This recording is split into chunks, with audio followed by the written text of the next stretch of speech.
Welcome to the Smart Weight Loss Coaching Podcast. I'm Dr. Lisa Oldson, a board-certified weight loss medicine specialist and certified life coach. In this podcast, I'll share fresh insights and effective techniques for incorporating mindset, habit change, and proven science into your life. Are you ready to achieve sustainable weight loss, wellness, and longevity? Then let's jump in and lose weight the smart way. Welcome back and Happy New Year. If you listened last week, you heard my voice sounding a bit rough as I was starting to get sick. This week, it might sound a bit the same. I'm still recovering from some sort of viral infection, but I was able to work out today, so yay for that. And speaking of exercise, that's today's topic because exercising more is the top New Year's resolution for 2026, closely followed by saving more money, eating healthier, spending more time with family and friends, and coming in at number 5, losing weight. How you frame exercise is going to influence, maybe even determine, whether or not you stick with it as we head into the new year. Last week, I spoke with someone who told me, I know I should be exercising. I wish you could have seen her face as she said this. Her look was a combination of dejected and resigned. She also didn't look ready to jump into action as she said it. It was more like a wistful observation. I know I should be exercising. If you frame exercise as something you have to do or something you should do for weight loss, you're sabotaging your success before you even start. And I know that might surprise some of you because we've all been steeped in the old diet culture myth that if we just exercise hard enough or long enough, weight loss will naturally follow.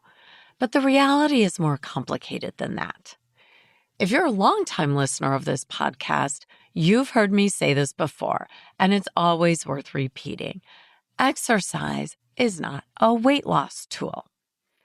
Yes, exercise plays an important role in preventing weight gain.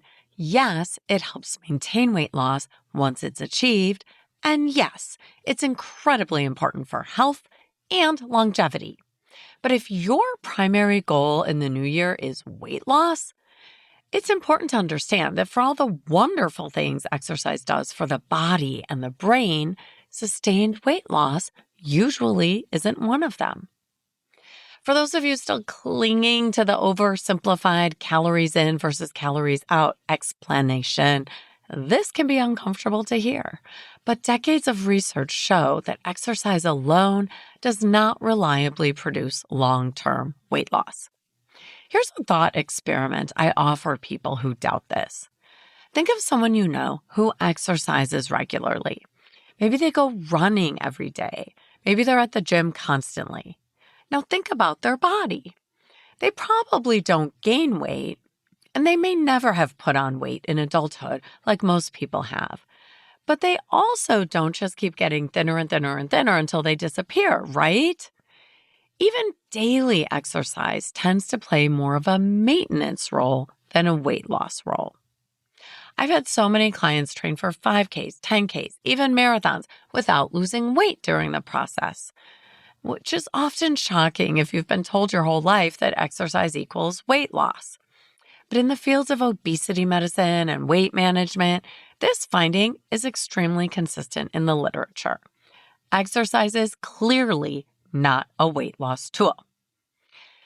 So if exercise isn't the magic weight loss lever we were promised, why talk about it at all? Because when we stop tying exercise to weight loss, something powerful happens. For those of you who want to create a consistent exercise habit for better health, for longevity, better mental health, stress management, or weight maintenance, the way you talk to yourself about exercise may matter more than the specific workout you choose. In fact, recent research shows that people who frame exercise primarily as a weight loss tool are less likely to stick with it in the long term than people who frame it as something that supports their mental health or helps them manage stress. And that makes intuitive sense. Weight loss is slow, it's unpredictable, it's often invisible for long stretches of time, even when you're working hard at it. Mental health benefits, on the other hand, are often immediate. And this is where I want to slow down and talk about just how robust the data is around exercise and mental health, because it's far stronger than most people realize.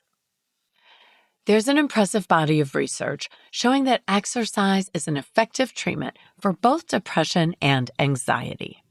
Before I go further, I want to briefly explain a research term you'll hear me use today: effect size. Effect size is simply a way researchers describe how big the benefit actually is. Not just did it help, but how much did people improve compared to doing nothing special. A small effect would mean the change was barely noticeable. A moderate or large effect size means the improvement was meaningful in real life.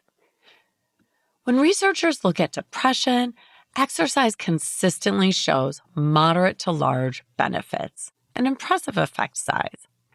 One meta-analysis that pulled together nearly 100 other reviews found a solid, meaningful improvement with exercise to treat depression across many different populations. And when researchers looked at specific types of movement, things like walking or jogging, yoga, or strength training, the benefits were even stronger compared to usual care. In plain language, people didn't just feel a little better, they felt noticeably better using exercise to manage depression. What's even more compelling is that when researchers limited their analysis to the highest quality studies, the ones least likely to be biased, the benefit was still there. In fact, the size of the improvement from exercise was comparable to what we typically see with psychotherapy or antidepressant medications. Of course, that doesn't mean exercise should replace therapy or medication, but it does mean exercise belongs in the same conversation as legitimate mental health treatments. And we see a very similar pattern with anxiety. Across multiple large reviews and randomized trials, exercise produces moderate improvements in anxiety symptoms. Whether the exercise is lower intensity or more vigorous, people are significantly more likely to experience meaningful relief from their anxiety compared to usual care. So when we talk about exercise, we're not talking about burning calories or earning food. Movement is a credible, evidence-based way to support mood, reduce anxiety, and improve emotional regulation. Now, let's talk about stress, because this is another area where exercise quietly does a lot of heavy lifting. Exercise isn't just good for stress in a vague wellness blog kind of way. It has measurable, repeatable effects on how your body responds to stress, both in the moment and over time. Even a single session of exercise can help. One workout, as little as 20 to 30 minutes, has been shown to lower stress hormones like cortisol, and it reduces blood pressure when people face stress later that same day. In other words, exercise can make your nervous system less reactive to whatever comes next. When exercise becomes regular, the effects deepen. Physically active people tend to have smaller stress responses and faster recovery afterward. They still experience stress. Exercise doesn't eliminate life, but their bodies don't stay stuck in that stressed out state for nearly as long. Part of this happens because exercise literally trains your stress system. It improves communication between the brain and the adrenal glands, so stress hormones shut off more efficiently. It reduces inflammation. It improves cellular energy production, and exercise strengthens the brain areas involved in emotional regulation. What's especially important to hear is that many different kinds of movement work. Aerobic exercise, strength training, and mind-body practices like yoga all reduce everyday stress levels after just a couple of months. There's no single best exercise for stress. Consistency matters far more than the modality you choose. Also, you'll be happy to hear short sessions count. 10 to 30 minutes is enough to improve mood and stress response, depending on the study. You don't need an hour of exercise to mitigate stress. And more is not always better. There's a sweet spot. Moderate to vigorous exercise tends to offer the strongest stress relief, but extreme amounts don't keep adding benefit. So nobody needs to spend all day in the gym just because their stress levels are high. And there's one more fascinating nugget of information from the research on exercise for stress management. Exercising with other people often amplifies the benefit, which I'm sure is not really a surprise to most of you. The combination of movement and social connection further supports emotional resilience. So when we talk about exercise and stress, we're not talking about willpower or discipline. We're talking about a tool that helps your body become more resilient, calmer under pressure, quicker to recover, and better equipped to handle life. And this is why how you frame exercise matters so much. Before we talk about the psychology of sticking with exercise, let's hear a quick word from our sponsor. Just kidding. It's still me, Dr. Lisa Oldson, physician and founder of Smart Weight Loss Coaching. If you're as focused on your health as you are on the scale, you're my person.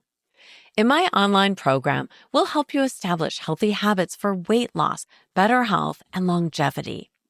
If you'd like to learn more about our affordable monthly membership, head over to smartweightlosscoaching.com. We would love to help you transform the way you approach weight loss so it takes up less brain space and frees up your time for other things you love to do. Join us to see how different a smart weight loss program can be. And we're back. If you believe exercise is something you're supposed to do to lose weight, or worse, something you need to punish your body with, it's very hard to stay consistent, right?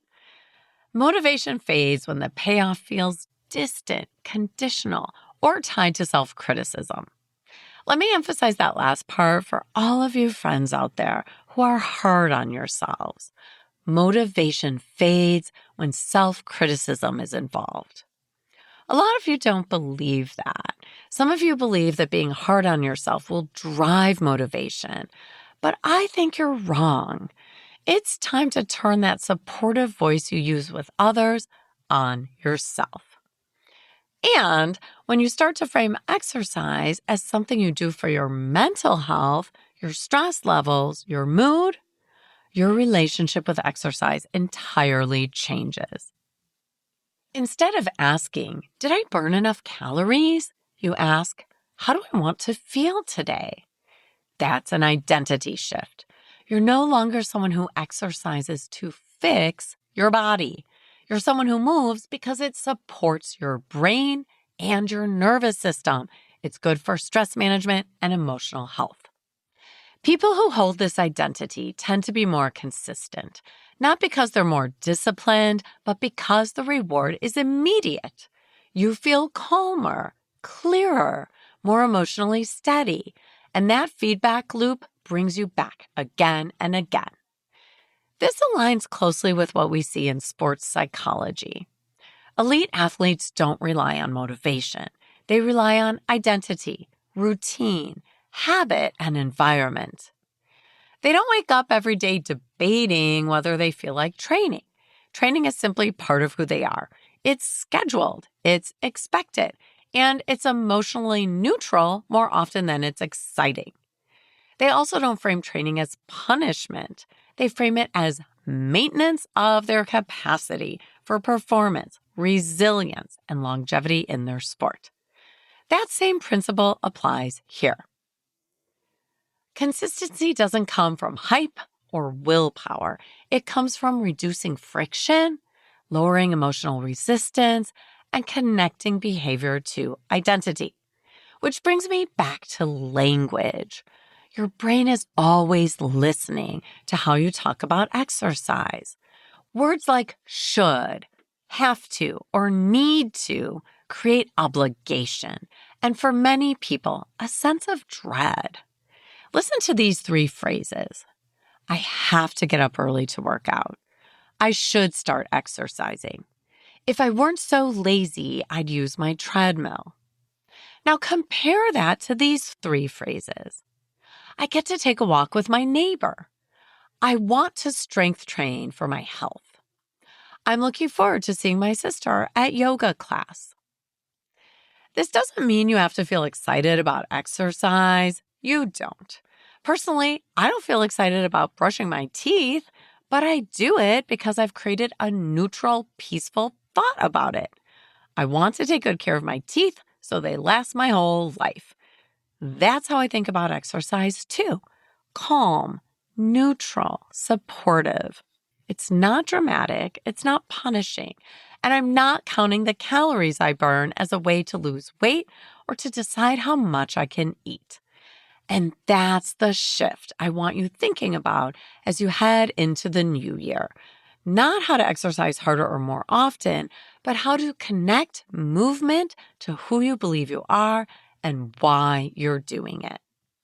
Because when exercise becomes part of your identity, as self-care, as stress management, as mental health support, consistency stops feeling like a battle, and that's where real change begins. Now, it's time for your NBA, your next best action for today.